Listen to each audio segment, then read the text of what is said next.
In the cult torture that I survived with the KKK, Nazi, and Satanic cults and others that my parents and extended family and their friends were a part of, I saw how they deliberately tried to make us, through forcing us to torture other kids and the messages that they give us and the ways that they taught us to do this.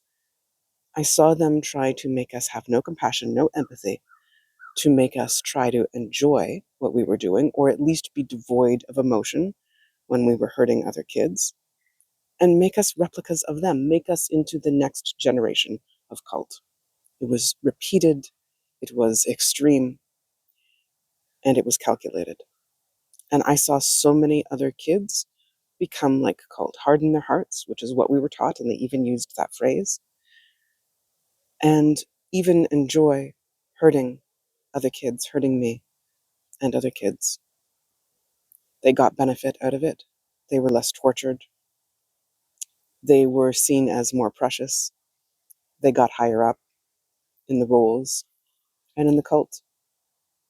But there were always a few kids who fought back, like me, like Judy, a few others, who consistently fought back even though it meant we were more tortured, we were more hurt. And then I still believe that there is hope,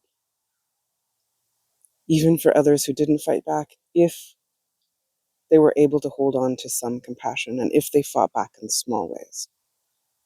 That we can find healing, that we can learn compassion, because I saw it being taught out of us.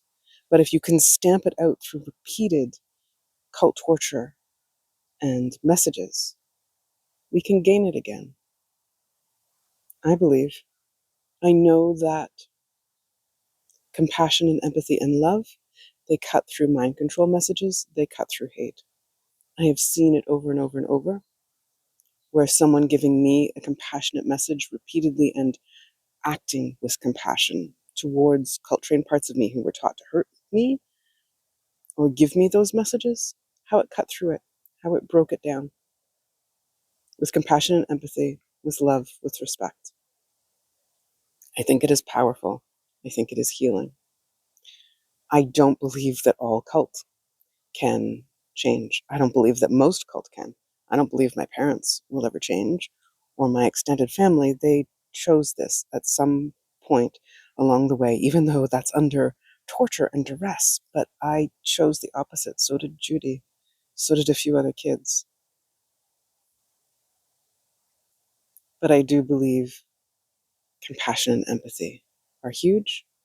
I also believe that we should not have contact with our abusers, that we should not be the ones to try to change them. It is safer to cut off contact from our abusers.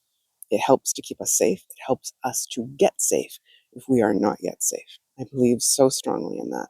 It's the only way to get safe is to remember what happened to us, remember who tortured us, have internal communication and cooperation so that we can remember and retain that, and then cut off contact with our abusers. Repeatedly cut off contact with abusers and find a way to get safe. I had to run away so many times before I actually got safe. But we can get safe. We can keep healing. It is never our responsibility to help our abusers heal. But it's a good thing if we can help ourselves and if we can protect ourselves.